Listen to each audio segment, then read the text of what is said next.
한반도 안보 상황에 대한 평화적 해결을 당부한 것이죠. 우리는 북한의 붕괴를 원하지 않는다. 남북 간의 경제협력은 공동의 번영을 가져오고 군사적 대립을 완화시킬 것이다. 이런 구체적인 메시지를 전했습니다. 자, 대통령의 첫 광복절 경축사를 놓고 정치권의 반응은 이랬습니다. 이 평화적 방법으로 지금의 위기를 풀지 않으면 그동안의 노력은 물거품이 될 뿐이라는 여당과 국민들의 최고조의 불안을 누그러뜨리지 못한 굉장히 아쉬운 경축사였다라는 야당. 자, 서로 다른 반응이었는데요. 여러분은 어떻게 들으셨습니까?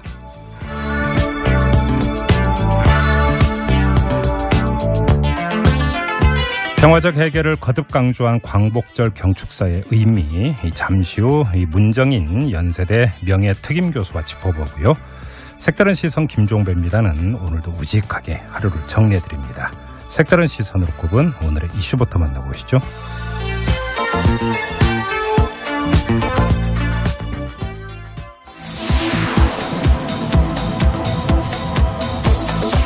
전국 대형마트와 편의점, 온라인몰 등에서 일제히 계란 판매를 중단하는 초유의 사태가 발생했습니다.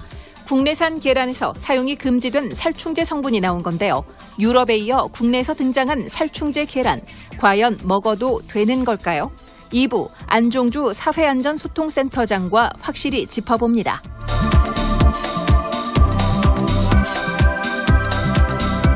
일본 강제징용 피해자들이 전범기업을 상대로 제기한 손해배상 소송은 모두 15건에 이르지만 마무리된 소송은 단 한 건도 없습니다. 개별 배상은 없다는 일본 정부와 개인 소송이라는 한국 정부, 그리고 그 사이에서 강제징용 피해자들의 끝나지 않은 싸움. 3부 하종강의 염치 있는 세상에서 돌아봅니다. 미국의 틸러슨 국무장관과 매티스 국방장관의 이례적인 대북 기고문이 월스트리트 저널에 실렸습니다. 이 기고문 북미 긴장 완화의 돌파구가 될 수 있을까요? 백병규의 뉴스의 맥에서 제대로 진맥해봅니다. 위안부라는 세상의 편견 때문에 좋아하는 노래도 마음껏 부르지 못했던 길원옥 할머니. 아흔이 돼서 가수의 꿈을 이뤘습니다. 애창곡 15곡을 담아 인생 첫 앨범을 냈는데요. 위안부 피해자 길원옥이 아닌 신인 가수 길원옥, 4부에서 만나봅니다.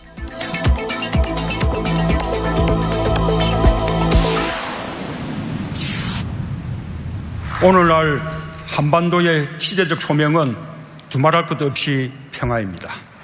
지금 당면한 가장 큰 도전은 북한의 핵과 미사일입니다. 중국의 원칙은 확고합니다. 한반도에서 또다시 전쟁은 안 됩니다. 정부는 모든 것을 걸고 전쟁만은 막을 것입니다. 네, 문재인 대통령의 오늘 광복절 경축사 한 부분을 지금 여러분과 함께 들었는데요. 자, 이 경축사의 의미 어떻게 봐야 될까요? 이 대통령 통일외교안보 특보를 맡고 있는 문정인 연세대 명예특임교수 연결해서 자세히 짚어보겠습니다. 여보세요. 안녕하세요. 예, 안녕하세요, 교수님. 어때요? 오늘 경축사 어떻게 들으셨어요, 교수님은? 아주 감동적이었습니다. 어떤 점이 감동적이었습니까?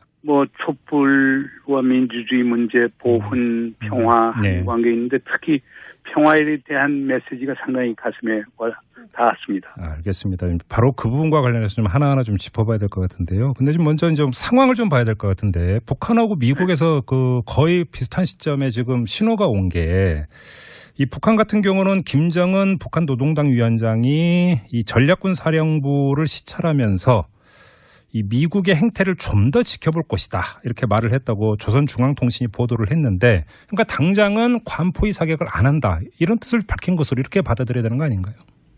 좀 근데 그 입장이라는 게 과거에서도 쭉 있었죠. 그러니까 조건적이라고 얘기할 수 있겠죠. 그러니까 미국이 공세적 행동을 하지 않은 한 자기들도 하지 않겠다라고 하는 거니까 과거고 크게 다를 건 없지만 그러나 현 위기 국면에서는 상당히 긍정적 반응이라고 볼 수 있겠죠. 네, 왜냐하면 지금 요번에 이제 관포위 사격 발언이 나왔을 때, 요번에 뭔가 좀 다르다 이런 그 일부 이런 주장도 있고 했었고, 이거 실제로 쏘는 거 아니냐 이런 좀 걱정도 있지 않았었습니까? 그런 걱정이 있었죠. 왜냐하면 아주 구체적으로 그 타겟을 구체적으로 명시를 했고, 그게 괌뿐만 아니라 남한에 대해서도 뭐 4등분해서 미사일 타겟을 다 정하고 이렇게 예. 전략군 사령부에서 나오곤 그랬었는데 결국 하여간 김정은 입장에서는 하여간 미국의 행동을 보면서 자기들도 결정하겠다는 거니까 미국의 행동이 상당히 중요하겠죠. 자, 그럼 바로 미국의 행동인데요. 미국의 국무장관하고 국방장관이 월스트리트 저널에 이제 기고문을 실었는데 북한과 협상할 수 있다. 북한은 핵 미사일 실험에 즉각 중단하고 대화 의지를 보여야 한다. 이런 메시지를 던졌단 말이에요. 이게 좀 북한이 어떻게 받아들일까요? 이런 메시지를. 좀 북한이 그걸 상당히 있는 그대로 긍정적으로 받아들여야 될 거예요. 예. 그러니까 우리 잘 알다시피 미국 내부에서는 상당히 많은 논쟁이 있었지 않습니까? 네네. 무려 군사행동론부터 시작해서 대화협상론, 그다음에 제재와 압박론이 다양한 것들이 있었고, 그 과정에서 트럼프 대통령의 발언이 우리에게 상당히 위험스럽게 다가오고도 그렇죠. 그러다가 어제 이제 월스트리트 저널에 제임스 매티스 국방장관하고 틸러슨 국무장관이 자, 우리의 기본 입장은 대화다. 이런 메시지를 전한 것은 일종의 미국이 그동안 전략적 혼란 상태에 있던 것들이 정리가 되면서 일종의 전략적 일관성을 보인 것 아니냐. 대화에 방점을 두는 그런 식으로 우리가 이해할 수 있기 때문에 저는 상당히 긍정적 발전이라고 보고요. 북한도 이거에 대해서 상당히 또 좀 전향적으로 생각할 필요가 있지 않은가 생각이 됩니다. 바로 오늘 나온 이 두 가지 북한과 미국에서 이런 두 가지 움직임을 가지고 좀 종합 정리를 할 필요가 있을 것 같은데 이 북한과 미국 간의 전례 없는 이른바 말 폭탄 싸움은 이제 일단락됐다 이렇게 봐도 되는 겁니까 교수님 그러면?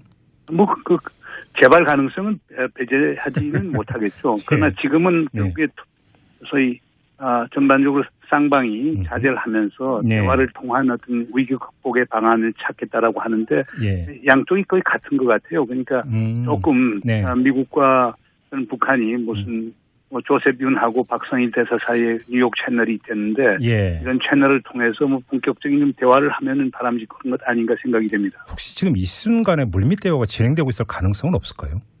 가능성도 배제하진 못하겠죠. 근데 틸러슨 국무장관이 이런 식으로 결국에 평화적 압력, 대화의 중요성, 북한은 우리의 적이 아니다. 이런 일련의 발언을 한 것을 보면은 충분히 국무성 차원에서 뉴욕 채널을 통해서 북한하고 대화할 수 있다고 저는 보아집니다. 혹시 트럼프 대통령이 또 돌발 발언하는 건 아니죠, 교수님? 제가 볼 때는 더 이상 그러지는 않을 거라고 보는데요. 그래요? 근데 이달 말에 을지 프리덤 가디언 훈련이 지금 예정돼 있는데 혹시 이게 또 하나의 어떤 그 변수가 되지 않을까 이렇게 걱정하는 시선도 있던데요. 글쎄 을지 프리덤 가디언 훈련이라고 하셨는데 그건 훈련이 아니고요. 연습이고요. 연습이라고 하는 건 실제적으로 군사력을 동원해서 하는 훈련이 아니거든요. 그러니까 CPX라고 해서 쉽게 얘기해서 컴퓨터에 의해서 연습을 하는 것이기 때문에 실질적인 병력을 대규모로 동원하고 하는 건 아니죠. 제가 보기엔 북한도 훈련과 연습은 구분한다고 보고요. 그러나 이제 걱정이 되는 부분은 이제 우리 을지 연습을 전후해서 미국 입장에서는 이제 북한의 행보가 걱정이 되니까 전략 무기를 이렇게 이쪽으로 전진 배치를 할 경우에 가령 B1, B 전폭기라든가 항공모함이라든가 핵잠수함이라든가 이런 것들을 이렇게 전진 배치했을 때 북한은 상당히 민감한 반응을 보이겠죠.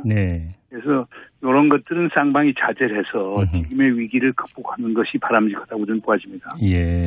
아무튼 그러면 오늘 문재인 대통령의 이제 경축사로 다시 돌아가서 이제 문재인 대통령은 한반도의 평화도 우리가 주도한다면서 운전자론을 이제 재확인을 했지만 야당에서는 또 어떤 이야기가 나오냐면 조수사기도 못하고 있다. 이런 식으로 또 평가절을 했단 말이에요. 이러면서 그 최근 며칠간의 북미 간의 이른바 말싸움 여기서 우리 정부는 과연 무엇을 했는가 야당에서 이 문제를 제기를 하던데 이런 시각은 어떻게 보세요? 그렇지 않습니까? 그러니까 한 나라의 외교안보 정책이라고 하는 것은 그 나라가 개별적으로 추구하고 하는 국익이 있는 반면에 그것을 제약하는 국제구조가 있거든요. 그 국제구조와 개별 국가의 국익이라고 하는 상호작용 속에서 나오는 것이 구체적인 정책들이거든요. 그러니까 지금 입장에 북한의 경우는 자기들의 위협이 미국에서 온다, 미국의 핵 위협이 큰 위협이다 이렇게 되니까 핵과 미사일 문제는 사실상 미국 간의 문제가 되는 것이고, 예. 그다음 남북 관계를 개선하고, 그다음에 그러면서 보다 더 평화를 향한 그런 어떤 상황의 반전을 가져온다라고 하는 데는 한국이 주도적 역할을 할 수가 있겠죠. 그러나 저는 문 대통령의 그 발언을 저는 이렇게 이해를 합니다. 한반도의 평화와 번영을 가져오는데 누가 주인이 돼야 돼요? 우리가 주인이 돼서 우리가 주도적으로 해야 되죠. 당연하죠. 한반도의 한반도의 평화 번영이라고 하는 것을 미국과 중국의 외주를 줄 수 있습니까? 그건 아니죠. 그럼요. 그래서 저는 지금은 사실상 우리가 어려운 입장에 있는데 대통령 말씀은 결국 우리가 주도적으로 한반도의 평화 번영을 일궈 나가겠다라고 하는 어떤 결연한 의지의 표명이라고 봐야 되죠. 이걸 갖고 지금 운전석이 없지 않느냐 이렇게 얘기하는 건 조금 문제가 있다고 보아집니다. 결연한 의지의 표명까지는 좋은데요. 자, 그럼 그 다음에 이어질 수 있는 구체적인 정책 수단이 있느냐, 바로 이 점을 제기하는 거 아닐까요, 교수님? 그래서 그 점에 대해서는 결국에 우리 오늘 대통령 연설문 보시면은 미국도 북한도 자제하고 대화를 통해서 풀어나가자. 뭐 그런 걸 분명히 했고요. 그리고 그 과정이 있어서 한미 동맹을 굳건히 하고 동맹을 굳건히 하는 한 우리 안보에 대한 큰 우회라고 하는 건 우리가 헤쳐나갈 수 있는 것 아니냐.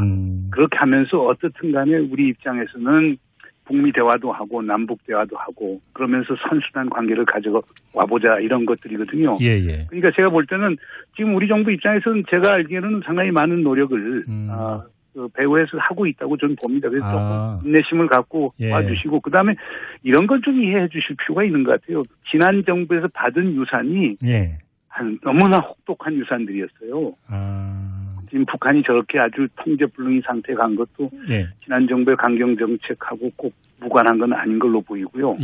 그다음에 또 그런 상황 속에서 우리가 자꾸 북한에서 제재와 압박을 한다고 하는데 혼자서 제재 압박엔 효과가 없으니까 미국, 중국의 외주를 들여다 보니까 자연히 코리아 패싱이 나와버리는 거고.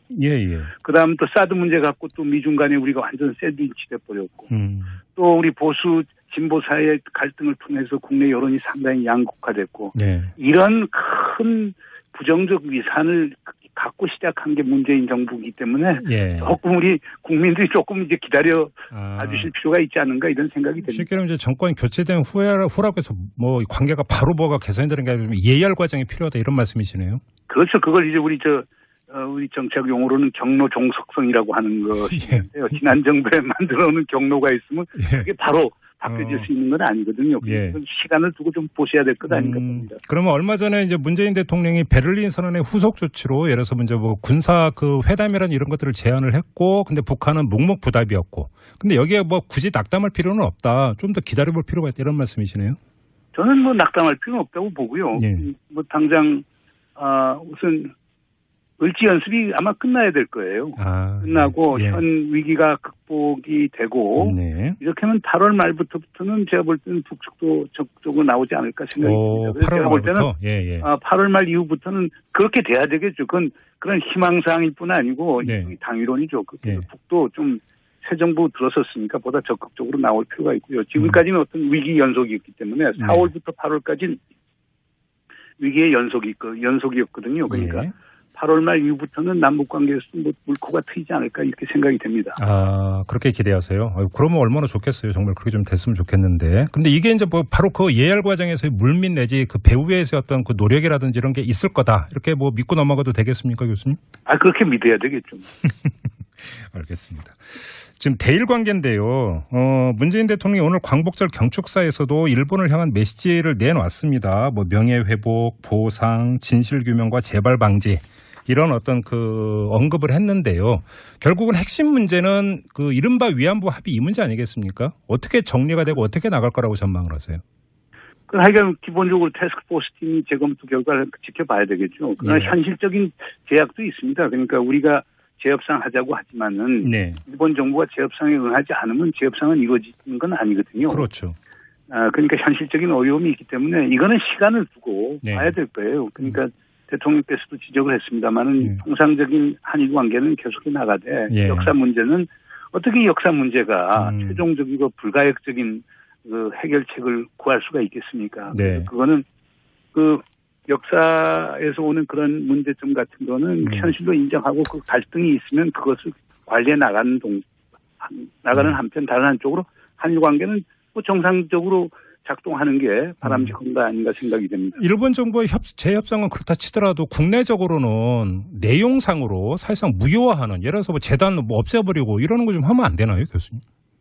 그거는 이제 그 태스크포스 팀에서 여러 가지 검토를 할 텐데요. 예. 결과를 보면서 이제 정서적으로는 그럴 수밖에 없겠지만 네. 대통령께서도 결국에 국민 감정이 허락치 않는다 이런 말씀도 하셨는데 뭐 그렇죠. 그게 우리 일반 정서지만은 네. 하여간 그 태스크포스 팀이 아주 일본 전문가들로 구성이 됐기 때문에 한번 기다려 보면은 그 결과를 보고 우리가 움직이는 게 바람직한 것 아닌가 생각이 됩니다. 예.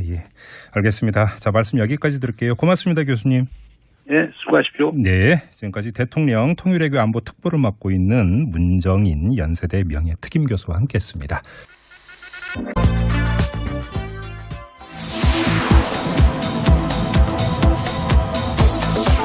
전국 대형마트와 편의점, 온라인몰 등에서 일제히 계란 판매를 중단하는 초유의 사태가 발생했습니다. 국내산 계란에서 사용이 금지된 살충제 성분이 나온 건데요. 유럽에 이어 국내에서 등장한 살충제 계란, 과연 먹어도 되는 걸까요? 2부 안종주 사회안전소통센터장과 확실히 짚어봅니다.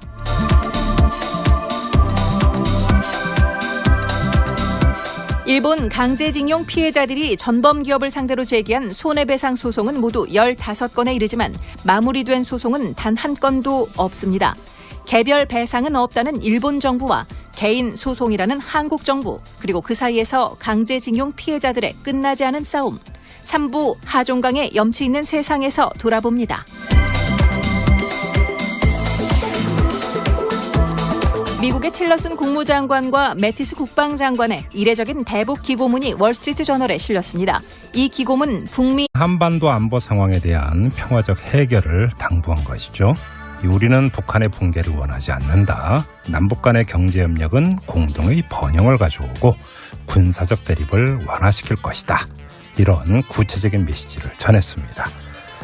자, 대통령의 첫 광복절 경축사를 놓고 정치권의 반응은 이랬습니다. 이 평화적 방법으로 지금의 위기를 풀지 않으면 그동안의 노력은 물거품이 될 뿐이라는 여당과 국민들의 최고조의 불안을 누그러뜨리지 못한 굉장히 아쉬운 경축사였다라는 야당. 자, 서로 다른 반응이었는데요. 여러분은 어떻게 들으셨습니까?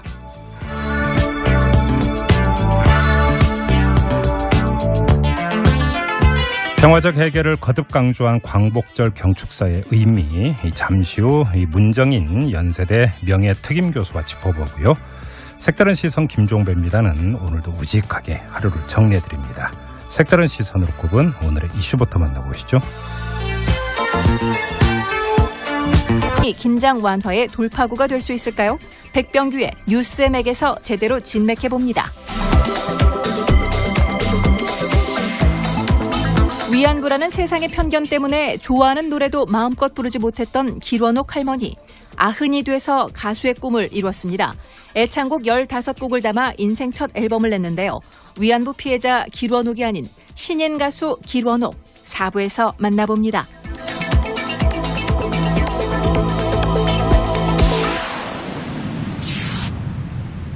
오늘날 한반도의 시대적 소명은 두말할 것 없이 평화입니다. 지금 당면한 가장 큰 도전은 북한의 핵과 미사일입니다. 정부의 원칙은 확고합니다. 한반도에서 또다시 전쟁은 안 됩니다. 정부는 모든 것을 걸고 전쟁만은 막을 것입니다. 네, 문재인 대통령의 오늘 광복절 경축사 한 부분을 지금 여러분과 함께 들었는데요. 자, 이 경축사의 의미 어떻게 봐야 될까요? 이 대통령 통일외교안보 특보를 맡고 있는 문정인 연세대 명예특임 교수 연결해서 자세히 짚어보겠습니다. 여보세요.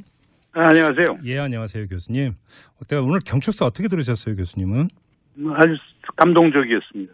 어떤 점이 감동적이었습니까? 뭐 촛불과 민주주의 문제, 보훈, 평화, 네. 관계 있는데 특히 평화에 대한 메시지가 상당히 가슴에 닿았습니다. 알겠습니다. 바로 그 부분과 관련해서 좀 하나하나 좀 짚어봐야 될 것 같은데요. 근데 좀 먼저 좀 상황을 좀 봐야 될 것 같은데 북한하고 미국에서 그 거의 비슷한 시점에 지금 신호가 온 게 이 북한 같은 경우는 김정은 북한 노동당 위원장이 이 전략군 사령부를 시찰하면서 이 미국의 행태를 좀 더 지켜볼 것이다 이렇게 말을 했다고 조선중앙통신이 보도를 했는데 그러니까 당장은 관포위 사격을 안 한다 이런 뜻을 밝힌 것으로 이렇게 받아들여야 되는 거 아닌가요? 좀 근데 그 입장이라는 게 과거에서도 쭉 있었죠. 그러니까 조건적이라고 얘기할 수 있겠죠. 그러니까 미국이 공세적 행동을 하지 않은 한 자기들도 하지 않겠다라고 하는 거니까 뭐 과거고 크게 다를 건 없지만 그러나 현 위기 국면에서는 상당히 긍정적 반응이라고 볼 수 있겠죠. 네, 왜냐하면 지금 그 요번에 이제 관포위 사격 발언이 나왔을 때, 요번에 뭔가 좀 다르다 이런 뭐 그 일부 이런 주장도 있고 했었고 이거 실제로 쏘는 거 아니냐 이런 좀 걱정도 있지 않았었습니까? 그런 걱정이 있었죠. 왜냐하면 아주 구체적으로 그 타겟을 구체적으로 명시를 했고, 그게 괌뿐만 아니라 남한에 대해서도 뭐 4등분해서 미사일 타겟을 다 정하고 이렇게 전략군 사령부에서 나오고 그랬었는데 결국 하여간 김정은 입장에서는 하여간 미국의 행동을 보면서 자기들도 결정하겠다는 거니까 미국의 행동이 상당히 중요하겠죠. 자, 그럼 바로 미국의 행동인데요. 미국의 국무장관하고 국방장관이 월스트리트 저널에 이제 기고문을 실었는데 북한과 협상할 수 있다. 북한은 핵 미사일 실험에 즉각 중단하고 대화 의지를 보여야 한다. 이런 메시지를